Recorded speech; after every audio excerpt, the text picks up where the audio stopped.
Hello, my name is Saina Prasanna. Today I'll be talking about the impact of consumer psychology in the digital marketing of healthy foods. So today I'll be delving into the topics of the types of digital marketing strategies, the consumer psychology principles that influence digital marketing, and then which ones are most effective. So for digital marketing, different strategies are used based on the company's main goal. So such as SEO marketing is used to progress in the search engine, or like email marketing is used to create a connection with an audience. For today, I'll be talking about social media marketing, aka content creation.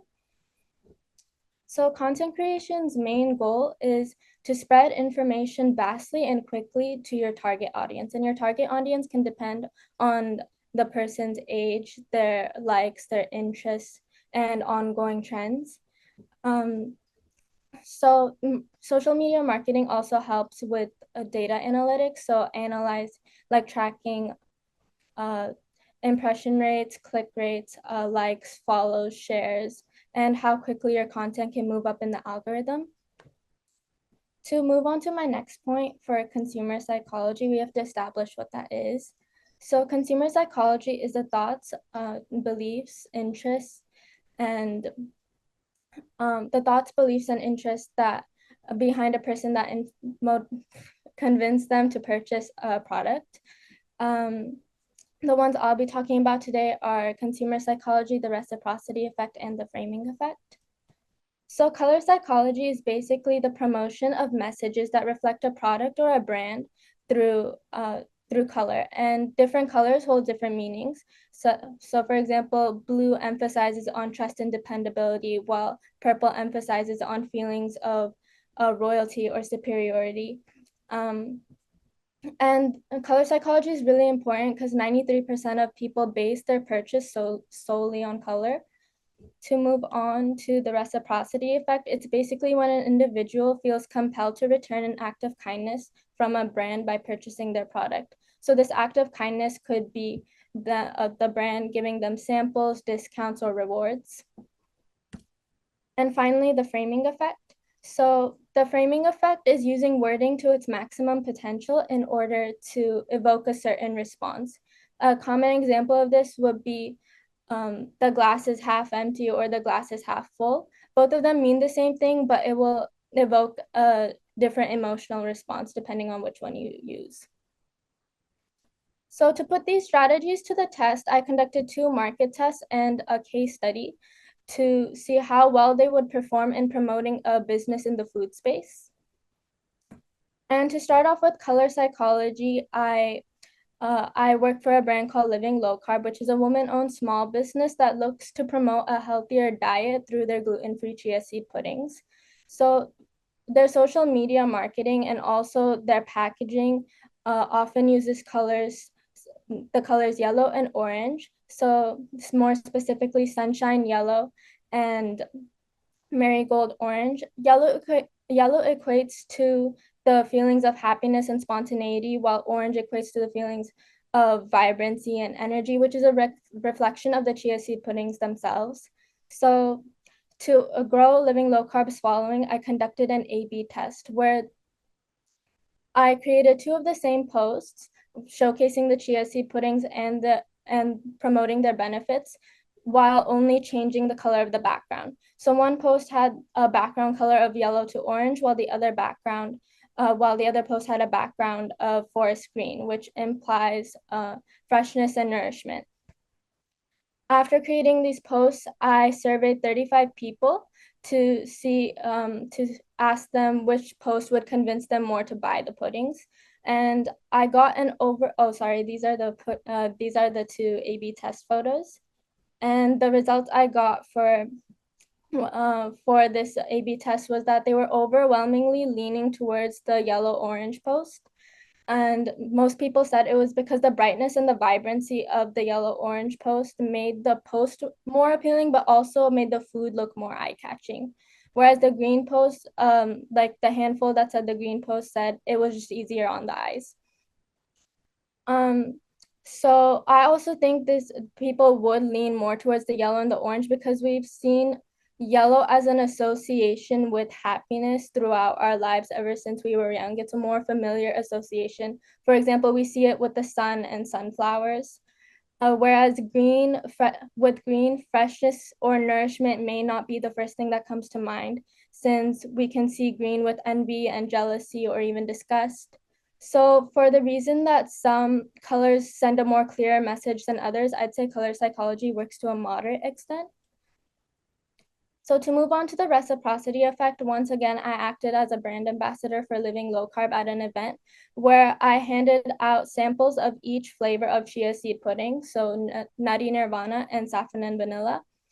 I handed out 60 samples to 30 people. And according to the reciprocity effect, the turnout should be that the revenue should increase and sales should increase because of this act of kindness of giving the sample.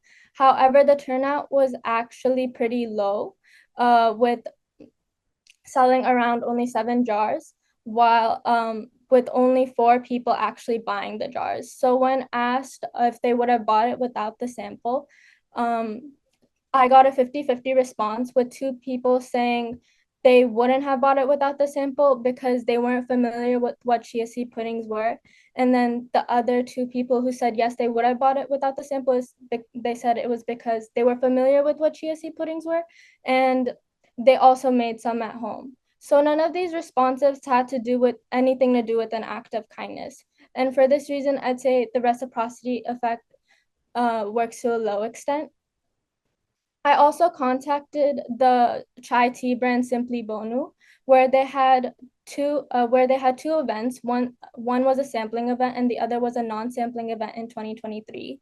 So what I learned from that when looking at the results was that the turnout, the revenues weren't too different from each event, and and based on that, I concluded that sampling works for small pop-up events. It works best for small pop-up events, and it also is it also sorry it works best for small pop-up events, and it's also best for an introduction to a product. So the framing effect utilizes wording to its best potential. So in a HelloFresh post for my case study, I found that they were basically stating 7 in 10 people are trying to cut down food waste to showcase how food waste was a dire circumstance. And then they used larger numbers in order to draw attention and captivate people's attention. Through this, they are basically they're trying to evoke a negative reaction from the audience, such as 70% report they use unused food, they throw away unused food, and etc. Then in the next post, they state that their meal kits are 25% lower than the meals made from store-bought groceries. So they're basically trying to they're trying to promote their Hello Fresh meal kits as a solution. And considering that the post got over 200 likes, I'd say it works to a high extent. So to recap, most effective was the framing effect, moderately effective was color psychology, and the least effective was the reciprocity effect.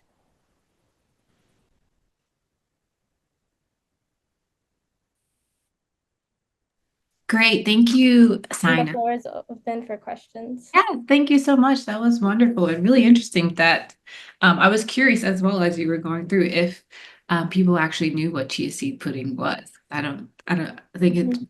may be so common for some people. So thanks for sharing that. So please feel free, as I mentioned, to continue to add questions into the Q&A.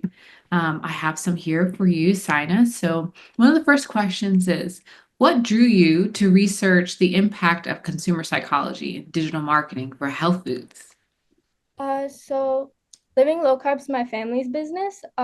So I started helping out originally with demonstrations and events. So that sort of is what got me into event marketing, actually, is what it's called. And then I took an interest in psychology at school. So I wanted to sort of merge the two interests together. Very interesting. What was one of the most surprising things you discovered about how digital marketing or event marketing as well affects consumer choices in health foods? I think you tied a little bit about that with the reciprocity. Um, yeah, so what I found What I found, I guess most surprising was actually a statistic for color psychology, where it's 93% of people base their purchase solely based on color. So in that case, they wouldn't even be looking at, like, say, for example, nutritional facts or anything. They're just going based on color and the packaging and visuals.